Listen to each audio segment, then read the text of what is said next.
Okay so episode 3 की starting में हमें 2007 का नेशनल स्विमिंग चैंपियनशिप का एक सीन दिखाया जाता है जहां स्योंगो ने भी पार्टिसिपेट किया था, मगर उसे सपोर्ट करने और चीयर करने के लिए वहां कोई नहीं था क्योंकि काम में बिजी होने की वजह से उसके मॉम डैड वहां नहीं आ सके और इसी वजह से स्योंगो थोड़ा उदास होता है। एंड मैच स्टार्ट होने ही वाला था कि तभी ऑडियंस में से किसी की आवाज आती है और वो और कोई नहीं बल्कि रियू थी जो स्योंगो को चिल्ला चिल्लाकर चीयर अप कर रही थी, जिसे देखकर स्योंगो को भी शर्म आने लगती है।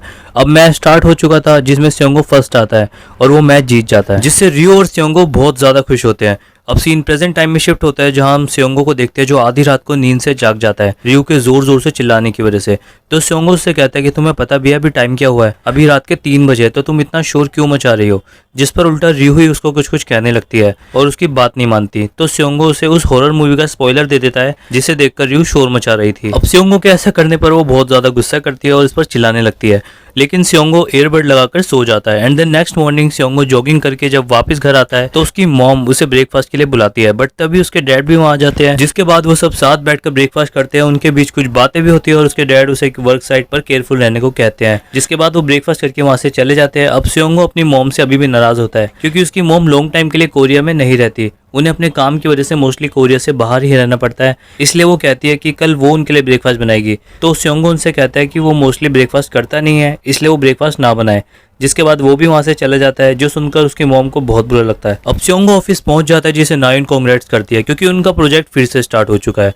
एंड तभी वहां मिस्टर यून भी आ जाते हैं और बहुत ही खुशी के साथ स्योंगो को बताते हैं कि उन्हें एक बहुत बड़ा ऑफर मिला है, प्रेस्टीजियस रिटायरमेंट कम्युनिटी की बिल्डिंग बनाने का ऑफर, इसलिए मिस्टर यू उनके साथ मीटिंग फिक्स करते हैं। वहीं स्योंगो अपने हाई स्कूल से रिलेटेड एक पोस्ट देखता है जहां वो अपने हाईरुंग high school gym remodeling and expansion design competition में पार्टिसिपेट करता है। वहीं दूसरी तरफ रियो अपने अनएम्प्लॉयड शेड्यूल को फॉलो कर रही होती है जिसमें वो सबसे पहले कोडिंग करती है, देन वो वीडियो गेम खेलती है, उसके बाद वो थोड़ी देर सन बात लेती है, देन उसके बाद वो टीवी देखती है, फिर उसके बाद वो एक नैप लेती है। ये सब करके उसका मन बिल्कुल भी नहीं लग रहा होता तो वो स्योंगो को कॉल करती है और शाम को 6 से 8 लाइब्रेरी में कॉमिक पढ़ने के लिए बुलाती है, मगर काम में बिजी होने की वजह से स्योंगो उसे मना कर देता है एंड कॉल कट कर देता है। अब स्योंगो ने मना कर दिया था और वो नहीं आने वाला था, जिसके बाद रियो अपनी सेकंड बेस्ट फ्रेंड मोइम को लाइब्रेरी में कॉमिक रीड करने और उसे कंपनी देने के लिए बुला लेती है, जिसके थोड़ी ही देर बाद स्योंगो भी वहाँ आ जाता है, जिसे रियो कहती है कि तुमने तो कहा था कि तुम नहीं आओगे, जिस पर स्योंगो से कहता है कि मैं यह तुम्हारे कहने पर नहीं बल्कि यहाँ एक बुक है जो मुझे पढ़नी थी।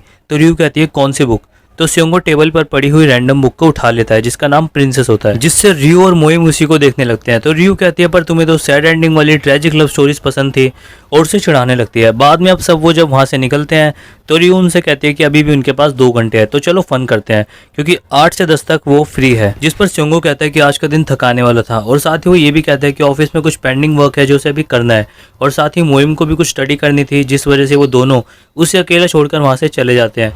अब रियो अकेली पड़ चुकी थी तो वो अकेले ही घूमने लगती है। द नेक्स्ट मॉर्निंग हम रियो को उसके मॉम डैड के रेस्टोरेंट में देखते हैं जहाँ टीवी प्रोडक्शन क्रू की ओर से एक बड़ा ऑर्डर आया होता है। तो रियो उनकी हेल्प करने को कहती है मगर मॉम उसे हेल्प करने नहीं देती। तभी वहाँ एक लेडी एंटर करती है जिसे देखते ही रियो पहचान जाती है और वो लेडी भी रियो को देखकर पहचान जाती है। दरअसल ये रियो की हाई स्कूल होमरूम टीचर होती है। अब रियो, उसके पेरेंट्स और उसके टीचर सब एक दूसरे को देखकर एक दूसरे से मिलकर बहुत ज्यादा खुश होते हैं। टीचर ढेर सारा फूड ऑर्डर करती है तो स्कूल तक फूड को डिलीवर करने में रियो उनकी हेल्प करती है। देन स्कूल पहुंचकर स्कूल को देखकर रियो कहती है कि इतने सालों में स्कूल तो जरा भी नहीं बदला, बिल्कुल पहले जैसे ही है। एंड वो टीचर से कहती है कि मुझे बिलीव नहीं हो रहा कि अब आप प्रिंसिपल हो। तो टीचर कहती है कि तुम भी तो चाइल्डिश हुआ करती थी पर अब देखो तुम कितनी बड़ी और सक्सेसफुल हो चुके हो। फिर वो रियो से कहते हैं कि तुम कोरिया कुछ वक्त के लिए आई हो या फिर वोकेशन पर। साथ ही वो उनसे ये भी कहते हैं कि मैंने सुना है कि तुम ग्रिप में काम करती हो। जब मैंने ये सुना तो मुझे बहुत खुशी हुई और सिर्फ मैंने ही नहीं बल्कि स्कूल की सभी टीचर्स आज तुम्हारे बारे में बात करती है। फिर टीचर रियो की तारीफ करने लगती है और वो स्योंगो को गेट के सामने देखते हैं, जिसके बाद वो तीनों बैठकर बातें करने लगते हैं। टीचर स्योंगो को देखकर भी बहुत खुश होती है क्योंकि वो स्कूल जिम रिमॉडलिंग के कंपटीशन में पार्टिसिपेट कर रहा है। टीचर कहते हैं कि उन्हें खुशी होगी कि अगर वो ऐसा करे। टीचर कहते हैं कि काफी टाइम हो गया तो क्या तुम दोनों आज दोपहर को फ्री हो, जिस पर रियो तो हाँ करती है मगर स्योंगो को साइट पर कुछ काम था और साइट को चेक करना था तो उसे जाना था। तो टीचर कहती है कि वो चाहती है कि रियो स्टूडेंट से बात करे क्योंकि उन्हें लगता है कि वो बच्चों के लिए एक अच्छा एग्जाम्पल सेट करेंगी और बच्चों को भी उससे मिलकर बहुत खुशी होगी क्योंकि वो ग्रिप कंपनी में जो काम करती है। जिसे सुनकर रियो कुछ कह नहीं पाती, वो अनकंफर्टेबल फील करती है। अब स्योंगो भी वहां से चला जाता है, जिसके बाद टीचर रियो को क्लास के स्टूडेंट से इंट्रोड्यूस कराती है और उन्हें बताती है कि रियो भी के स्कूल से है एंड अब वो यूएस में ग्रिप कंपनी के लिए काम करती है, जिसे सुनकर स्टूडेंट बहुत ज़्यादा इंप्रेस होते हैं। फिर वो रियू से एक एक करके क्वेश्चन पूछते हैं। उनमें से एक स्टूडेंट उससे पूछता है कि आप ग्रिप में काम क्या करती हो, तो वो बताती है कि वो एज ए प्रोडक्ट मैनेजर वहाँ काम करती है। तो सेकंड स्टूडेंट उससे पूछती है कि क्या प्रोडक्ट मैनेजर बनना ही आपका ड्रीम था, तो रियू कहती है कि पता नहीं, मैंने कभी सोचा नहीं।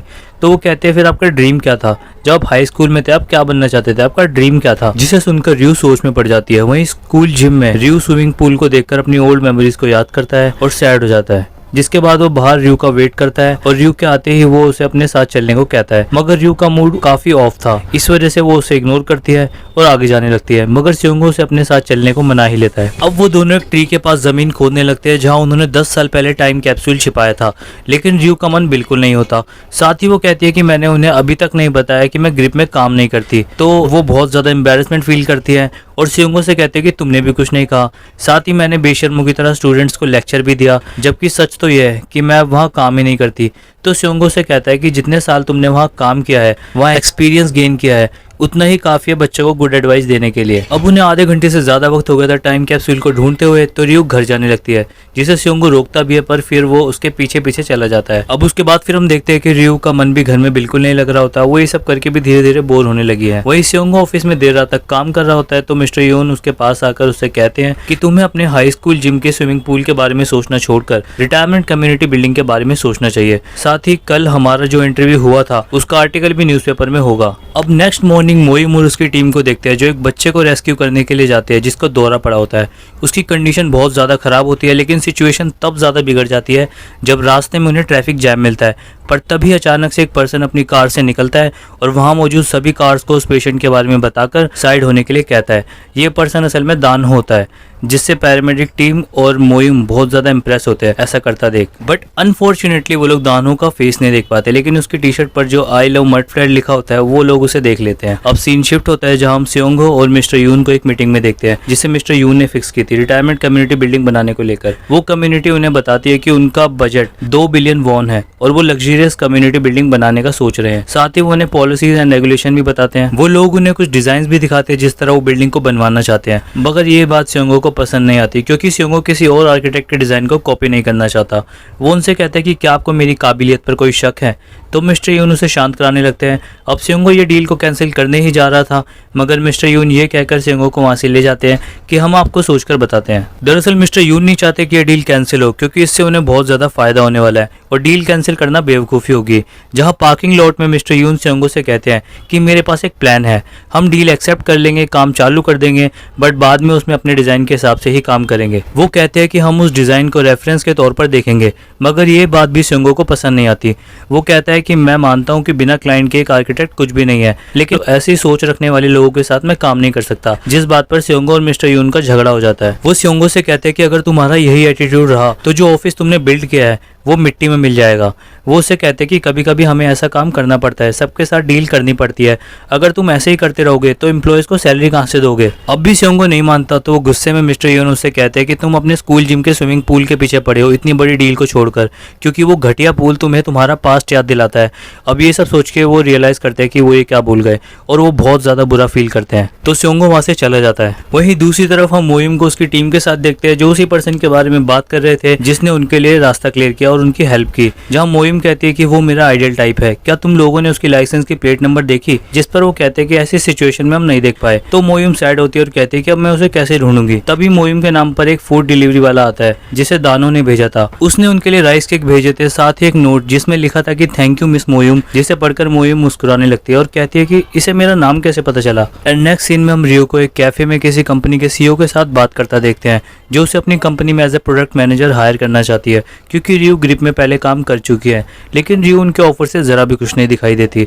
अब स्योंगो भी वहां से गुजर रहा था तो वो रियो को देख लेता है और उसके पास जाकर उससे मिलता है, लेकिन रियो का मूड ऑफ था तो फिर वो दोनों बातें करने लगते हैं। रियो उसे बताती है कि उन्होंने मुझे एक जॉब से रिलेटेड कई सारी पोजीशंस ऑफर की हैं, कंडीशंस भी काफी अच्छी हैं और वो लोग डिसेंट अमाउंट पे कर रहे हैं, काम भी ठीक वैसा ही है जो मैं ग्रिप में किया करती थी। तो स्योंगो से सीरियस होकर कहता है कि क्या तुम वही काम दोबारा करना चाहती हो। रियो कहती है कि काम तो काम होता है, ये मैटर नहीं करता कि मैं करना चाहती हूँ या नहीं। तो वो कहता है कि तुमने कहा था कि तुम थक गई हो, तुम्हें थोड़ा ब्रेक चाहिए, तुम्हें लाइफ को रिबूट करनी है। तो फिर अब क्या हुआ?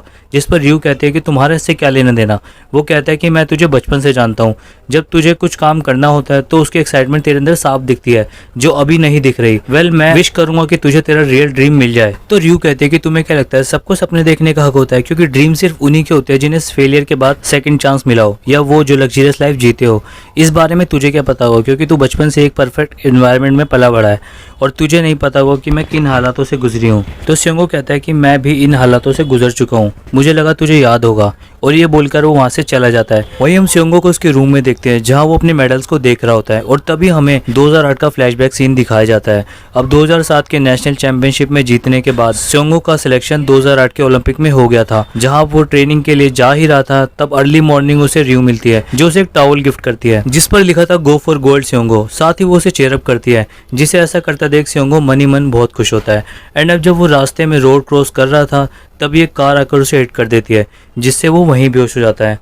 और जब वो हॉस्पिटल में था तब रयू उसके लिए बहुत ज्यादा रोई। साथ ही हमें तब पता चलता है कि इस एक्सीडेंट के बाद रिहैब की हेल्प से स्योंगो फिर से चल तो पाएगा, बट अनफॉर्चुनेटली अपने इस एथलेटिक करियर को कंटिन्यू नहीं कर पाएगा। और इस बात को सुनकर वो डिप्रेशन में चला गया था। अब प्रेजेंट टाइम में रयू यही सब बातें सोच रही थी कि उसने अपनी बातों से स्योंगो को हर्ट किया है, इसलिए उसे बिल्कुल भी अच्छा नहीं लग रहा होता। वो विंडो ओपन करके स्योंगो को बुलाना तो चाहती है माफी मांगने के लिए, बट वो ऐसा करने की हिम्मत नहीं कर पाती। जिसके बाद हमें नेक्स्ट मॉर्निंग का सीन दिखाया जाता है जहां ऑफिस में स्योंगो नायुन से मिलता है, जो उसे बताती है कि उसे पता चला है कि मिस्टर यून और आप दोनों के बीच झगड़ा हो गया है। फिर वो स्योंगो को काउंसिल करने लगती है, वो उसे दोनों के नेगेटिव एंड प्लस पॉइंट बताती है, जिससे वो समझ जाता है। और तभी मिस्टर यून के ऑफिस पहुंच जाता है कॉफी लेकर, और साथ ही उन्हें कल जो वो उसके लिए माफी मांगता है। और मिस्टर यून भी बहुत ज्यादा शर्मिंदा थे कल के बर्ताव के लिए, तो वो भी स्योंगो से माफी मांगते हैं। अब इन दोनों के बीच फिर से एकदम सब कुछ ठीक हो चुका था। वहीं दूसरी तरफ हम रयू को स्कूल के पास देखते हैं, जो इसी बारे में सोच रही होती है।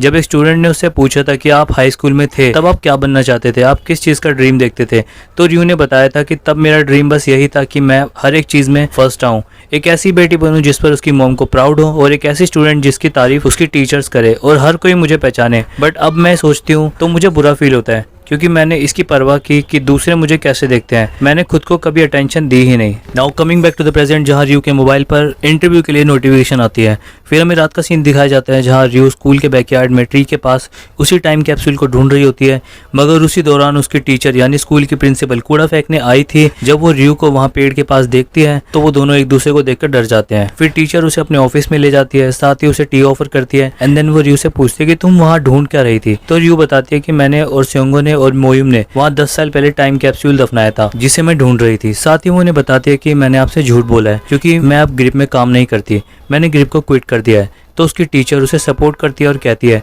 अपने दिल की सुनो, अपनी चॉइस पर ट्रस्ट करो और आगे बढ़ो, जिससे रयू को भी हौसला मिलता है और वो खुश दिखाई देती है। अब टीचर उससे कहती है कि मुझे लगता है स्योंगो भी पूल के पास है, तो उससे मिल लेना। अब रयू स्योंगो से मिलने पूल के पास जाती है, जहां वो उसे टाइम कैप्सूल वाले लेटर को पढ़ता हुआ देखती है जिसे रयू ने खुद लिखा था, जिसे स्योंगो जोर जोर से पढ़ने लगता है, जिसे सुनकर रयू को बहुत ज्यादा एम्बैरेसमेंट फील होती है कि आखिर उसने क्या लिखा था। वो उसे चुप कराने के लिए उस लेटर को उससे लेने के लिए स्योंगो के पीछे पड़ जाती है, मगर स्योंगो पानी में कूद जाता है। और रयू कहती है कि तुम जानबूझकर पानी में कूदे, तुम्हें पता है मुझे पानी से डर लगता है और मुझे स्विमिंग नहीं आती। तो स्योंगो कहता है कि जब से मैंने स्विमिंग छोड़ी है तब से लेकर अब तक आज मैं पहली बार पूल में आया हूँ और मुझे बहुत अच्छा फील हो रहा है। एंड फिर वो कहता है कि क्या तुम्हें याद है जब मुझे पता चला कि अब मैं कभी स्विमिंग नहीं कर पाऊंगा, तब मैंने खुद को एक रूम में कई महीनों के लिए बंद कर लिया था। उस वक्त मैं डिप्रेशन में था। तब एक रयू ही थी जिसने उसे कभी अकेला नहीं छोड़ा। जब भी स्योंगो अकेला होता था तो रयू उसका ध्यान रखने के लिए आ जाया करती थी, जैसे कभी कॉमिक लेकर, पर स्योंगो हमेशा उसे रूम से बाहर कर दिया करता था। पर तब भी रयू ने हार नहीं मानी। एक बार वो उसके लॉक को बिना बोले खोलकर रूम में घुस गई और एक बार स्टेयर्स लगाकर विंडो से आने की कोशिश की, जिसमें वो गिरती गिरती बची थी, मगर स्योंगो ने उसे पकड़ लिया था। वो उससे कहते हैं कि क्या तुम पागल हो, इस वक्त तुम हंस कैसे सकती हो, तुम बस अभी मरती मरती बची हो। तो वो कहते हैं कि गलती तुम्हारी है, क्योंकि डोर तुमने लॉक किया है, इसलिए मुझे यहाँ से आना पड़ा। जिसके बाद वो स्योंगो को बुरा भला कहने लगती है, गालियां देने लगती है, जिसे स्योंगो चुप होने को भी कहता है, लेकिन वो चुप नहीं होती। वो उसे लूजर और पता नहीं क्या क्या बोलती है, जिससे गुस्सा होकर वो भी उसे गाली देने लगता है। अब दोनों के बीच गाली स्टार्ट हो जाती है। स्योंगो चिल्लाकर कहता है कि तुम ये सब कैसे कह सकते हो, तुम्हें पता भी है इस वक्त मैं किस सिचुएशन से गुजर रहा हूँ। तो रयू शांत होकर कहती है कि अब तुम्हें कैसा लग रहा है।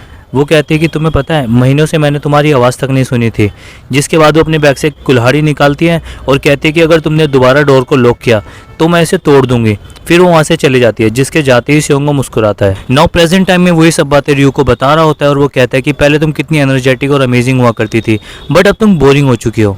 अब स्योंगो के उसे उकसाने से वो पूल में जंप करती है। अब रयू को स्विमिंग आती नहीं थी, इसलिए वो डूबने लगती है, मगर स्योंगो उसकी हेल्प करता है, उसे इंस्ट्रक्ट करता है कि बॉडी को रिलैक्स करो। मगर रयू बहुत ज़्यादा डर रही होती है, जिस वजह से उसकी बॉडी डिसबैलेंस होती है और वो अपने साथ साथ स्योंगो को भी डुबाने लगती है।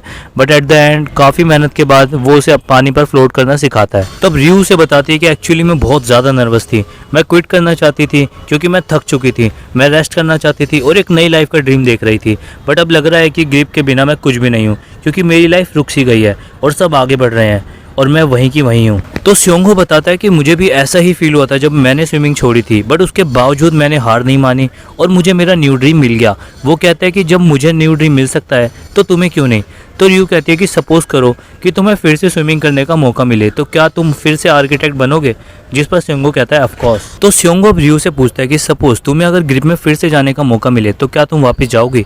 जिस पर रयू मना कर देती है। तो वो पूछता है कि अब ये बताओ, अगर तुम्हें अपने एंगेजमेंट को तोड़ने से पहले के टाइम में जाने का मौका मिले तो क्या तुम जाना चाहोगी। जिस पर वो सोचती है और कहती है बिल्कुल भी नहीं, और ये कहकर उसका बैलेंस बिगड़ने लगता है, जिसे स्योंगो संभाल लेता है और दोनों एक दूसरे को देखने लगते हैं। और तभी हमें एक फ्लैशबैक सीन दिखाया जाता है जब रयू, मोयुम और स्योंगो ने अपने फ्यूचर सेल्फ के लिए टाइम कैप्सूल में एक लेटर लिखा था। सभी ने कुछ ना कुछ लिखा था, लेकिन स्योंगो ने अपनी फीलिंग्स के बारे में लिखा था जो वो आज तक रयू से कभी कन्फेस नहीं कर पाया। उसने लिखा था कि 10 साल तो बहुत दूर है, तब तक शायद मैंने अपनी फीलिंग्स रयू को बता दी होगी कि मैं उसके लिए क्या फील करता हूँ। एंड इसी सीन के साथ ही एपिसोड भी यहीं एंड होता है। अगर आपको ये वीडियो पसंद आई तो वीडियो को लाइक करना, कमेंट करना और चैनल को सब्सक्राइब करना मत भूलना। मिलता हूँ आपसे नेक्स्ट वीडियो में, तब तक के लिए टेक केयर एंड बाय।